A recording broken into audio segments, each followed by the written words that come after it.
Hi, I'm Rasheed Ogunlaru, coach, speaker and author of Soul Trader and of The Gift of Inner Success.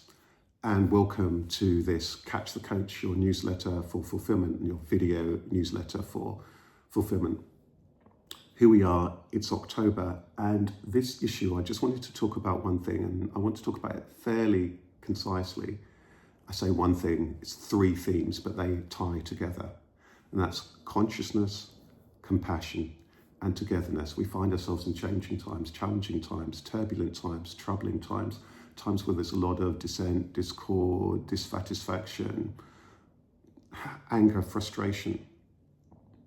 And these are the times where it's really important to find a deeper level of peace and understanding. And these can only come through consciousness, compassion, and togetherness.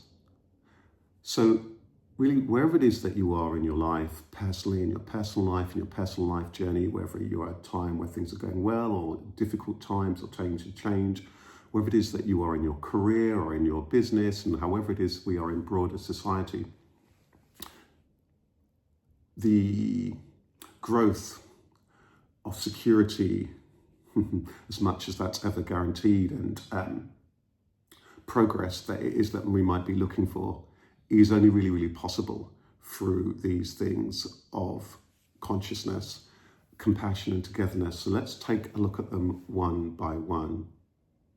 First is consciousness. And often we don't think about consciousness because we find ourselves breathing and being, it's happening, it's kind of prior to our day-to-day, everyday intellectual consciousness through which we see the world. But prior to that, of course, is whatever it is that gives us life.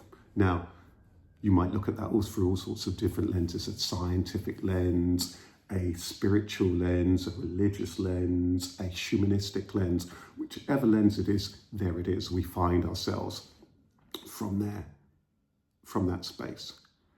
And through that consciousness is the birthplace of our own individual consciousness. And our own individual consciousness is really important for us to be aware. Who am I? Where am I at? How am I showing up?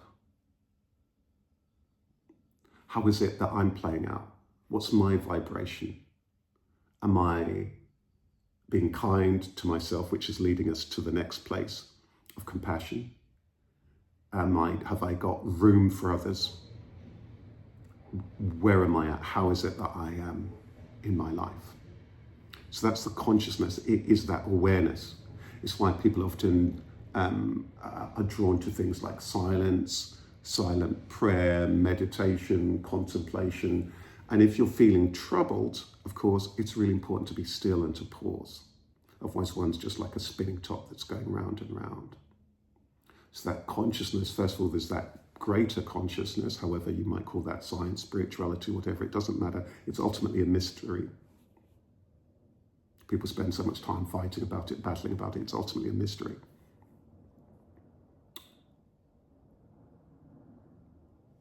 When one's paused and one's still, there can be awareness of that consciousness. The consciousness from which all of us, whichever lenses we look at life, springs from. So this consciousness, that awareness. We might live in different parts of the world, in different places, in different colours, different interests, different tastes in clothes and music, different faiths and all of that. But there's a oneness, there's one planet.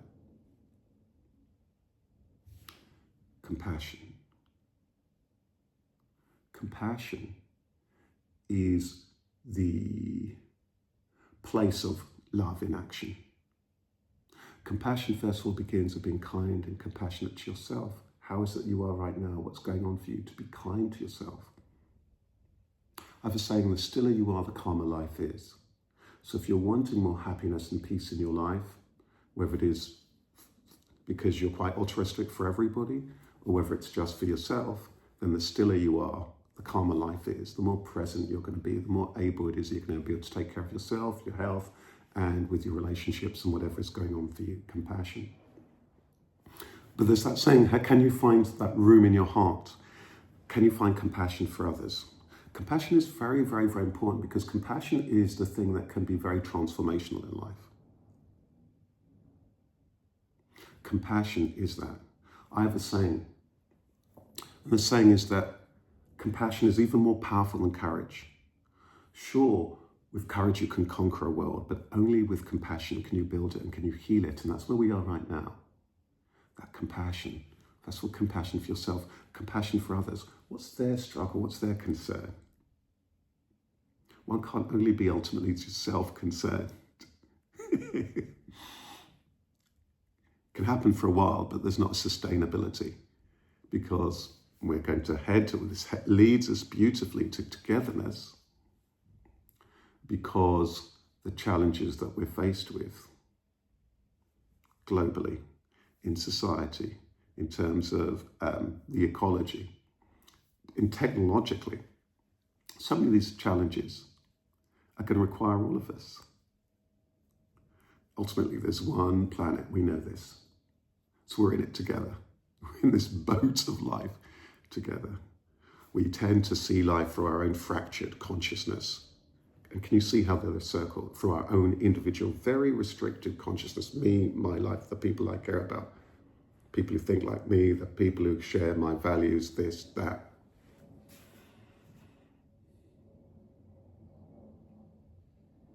But actually, if you, however it is that you look at like it, the food that you eat may well be grown a completely different part of the planet by somebody who doesn't look like you, think like you, has a different worldview, and so on.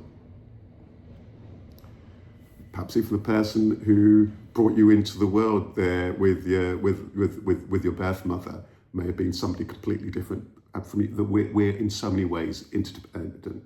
We're interdependent. Our organisation, there are a number of different people there who are part of it, or the customers.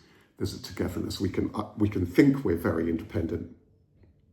And this is why even on the global scene, different nations need to trade with each other, because they can't produce all of the things that they need. Some things are unique to one part of the world and some things are unique to another part of the world. So consciousness, compassion, and togetherness. And in the human condition, there is always this friction between wanting to be independent and wanting to be together. I often point out that, it begins at birth, when you arrive kicking and screaming, one moment kicking and screaming, that independence, next minute the being held, and maybe sometimes the crying, stopping, all of that, and that connectedness. And so it goes on and on and on and on and on. But the invitation of life for one who wants a peaceful life, whether it is that you want it altruistically for all, or whether it's just no, me, is still going to be dependent on that. So that's the invitation of life. That's always the invitation of life. Another saying, there are two choices in life. You can fight it or you can embrace it. If you fight it, you will lose, because you are of it and it is of you. We see this all the time, people fighting this person, this nation, that nation. Ultimately, you're going to lose. Even if you win, you're going to lose.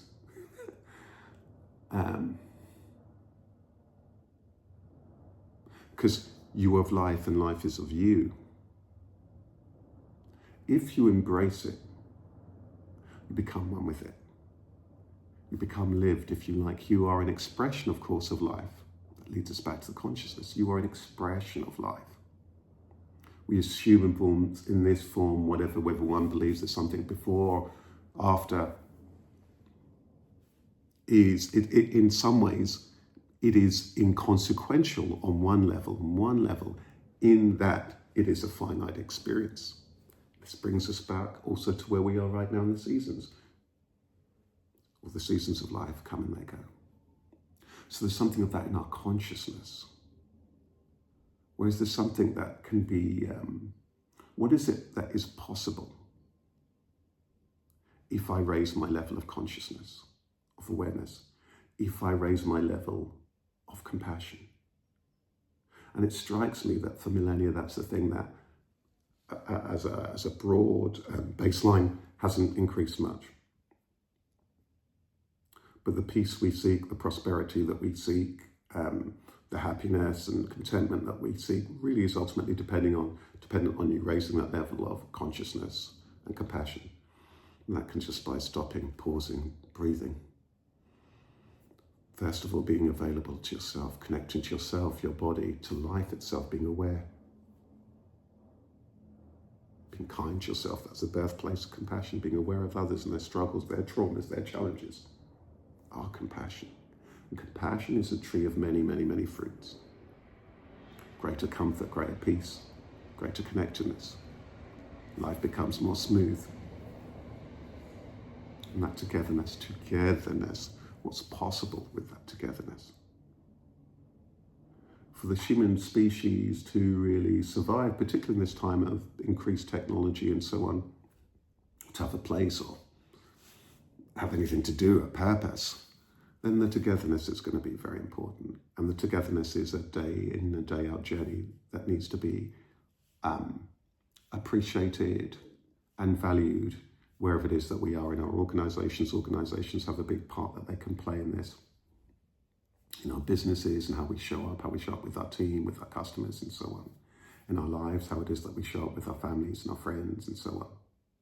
And that's a day-to-day ongoing journey. That's the practice of all of this stuff in the day-to-day, how we show up, how we treat each other in that togetherness.